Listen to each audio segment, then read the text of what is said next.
औज़ुबिल्लाहि मिनश्शैतानिर्रजीम बिस्मिल्लाहिर्रहमानिर्रहीम। अल्लाह तबारक व तआला जल्ला शानुहु अम्मा नवालुहु इरशाद फरमाता है, व मिनहुम मन अहदल्लाह लइन आताना मिन फदलिही लनसद्दक़न्ना व लनकूनन्ना मिनस्सालिहीन। और लोगों में से कुछ वो हैं कि जिन्होंने अल्लाह से वादा किया कि मौला तूने हमें अपने फजल से माल दे दिया तो हम सदका करेंगे और ज़रूर मुत्तकी लोगों में से हो जाएंगे। फलम्मा आताहुम मिन फदलिही बखिलू बिही व तवल्लौ व हुम मुरिदून। तो जब अल्लाह ने अपने फजल से उनको माल दे दिया तो कंजूसी की और मुंह फेर के भागने वालों में से हो गए। देखें आप, दरअसल इसका जो शानी नुज़ूल है, सालबा बिन हातिब ये साहबी रसूल हैं। बड़ी गुर्बत का आलम था, बहुत ज़्यादा गुर्बत का आलम था। और गुर्बत का आलम होने के बावजूद ये बारगाह मुस्तफ़ा में आए, कहा या रसूल अल्लाह बड़ी गरीबी का आलम है, आप मेरे लिए दुआ फरमा दें कि कुछ माल ज़्यादा हो जाए, माल की कसरत हो जाए। आका ने फरमाया कि सालबा तेरे लिए गुर्बत ही बेहतर है। ये फिर आए सरकार की बारगाह में, कहा या रसूल अल्लाह आप दुआ फरमा दें कि कुछ माल हो जाए, और आप दुआ फरमा देंगे तो मैं अल्लाह की राह में सदका भी करूंगा और आबिदों और जाहिदों में से हो जाऊंगा।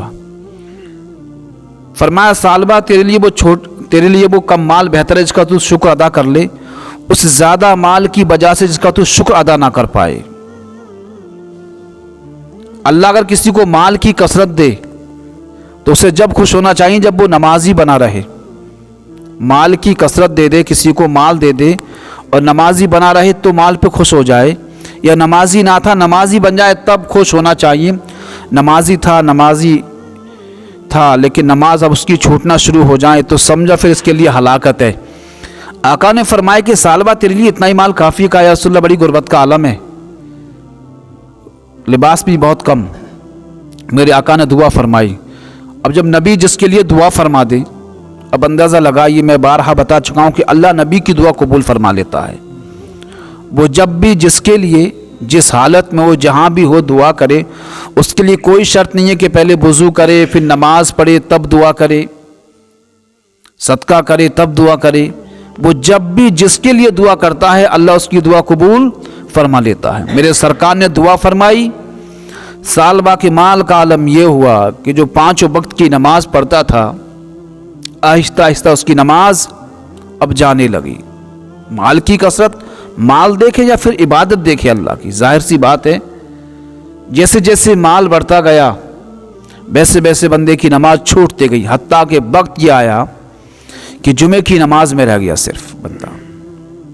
मेरे सरकार देख रहे हैं साहबा को, और जब देखा कि सालबा मौजूद नहीं है और जब माल ज़्यादा बढ़ा तो मदीने में जगह कम पड़ गई उसकी, फिर जंगल में लेके गया। अल्लाह ने इतनी बकरियां दे दी उसे, इतनी फराबानी दे दी माल की। साहबा से पूछा बताओ सालबा का क्या हाल है?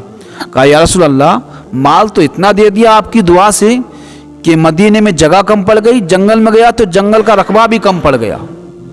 आप अंदाज़ा लगाइए, आका फरमाते हैं हलाक हो गया सालबा। सालबा क्या हो गया? हलाक हो गया। तो अल्लाह ने फरमाया ना कि लोगों में से कुछ वो कि जिन्होंने वादा करा हमसे कि अल्लाह हमें माल दे देगा तो हम ज़रूर खर्च करेंगे और आबिदो जाहिदों में से हो जाएंगे। माल की फराबानी, माल की कसरत हुई। मेरे सरकार ने सहाबा इकराम को भेजा, जाओ ज़कात लेकर आओ। जगह जगह गए, लोगों ने ज़कातें दी। जब सालबा के पास पहुँचे तो जब उसने हिसाब जोड़ा ना तो ज़कात तो बहुत ज़्यादा बनी, अंदाज़ा लगाइए आप। तो कहा यह तो एक किस्म का टैक्स है, मैं सोचूंगा उसके बाद ज़कात दूंगा। बारगाह मुस्तफ़ा में लौट कर कहा या रसूलल्लाह सालबा ने तो ऐसे ऐसे कहा। आका फरमाते हैं सालबा हलाक हो गया। अब एक बात सोचने की बात है, वहां कोई सरकार का तो उसने कत्ल का मंसूबा नहीं बनाया था, सिर्फ इतना कहा कि सोचूंगा फिर ज़कात दूंगा। मना भी नहीं करा कि मैं ज़कात नहीं देता। जो तफसीर में अल्फाज मिलते हैं, ये अल्फाज मिलते हैं जब सहाबा इकराम लेने के लिए गए तो उसने इतना कहा कि भी सोचूंगा फिर मैं बताऊंगा।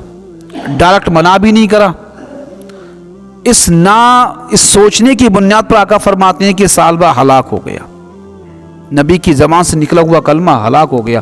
آج کتنے لوگ ایسے ہیں کہ اس طرح کے جملے بولتے ہیں؟ بتلائیے، مجھے بتائیے۔ وہ صحابی کا عالم یہ ہے، اب جب ان کے ذہن میں بات آئی نا تو اپنا مال لے کے بارگاہ مصطفیٰ میں آئے، یہ تو میں نے بڑا ظلم کرا، اپنے آپ پہ ظلم کر لیا میں نے۔ پھر میرے آقا نے انکار فرما دیا۔ آقا نے فرمایا کہ میرے اللہ نے مجھ سے منع فرما دیا، یہ اپنے مال لے جاؤ۔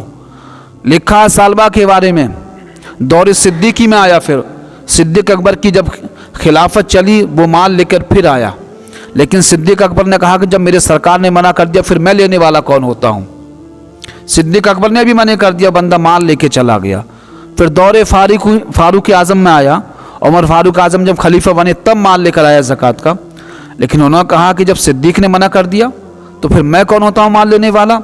آپ نے بھی منع کر دیا۔ پھر دور عثمانی میں آیا، حضرت عثمان کی خلافت آئی تو فرماتے ہیں اسی زمانے میں پھر ہلاک ہو گیا۔ اندازہ لگائیے، اللہ کسی کو مال کی کثرت دے اور نمازی تھا غیر نمازی ہو جائے پھر تو یہ ہلاکت ہے پھر اس کے لیے۔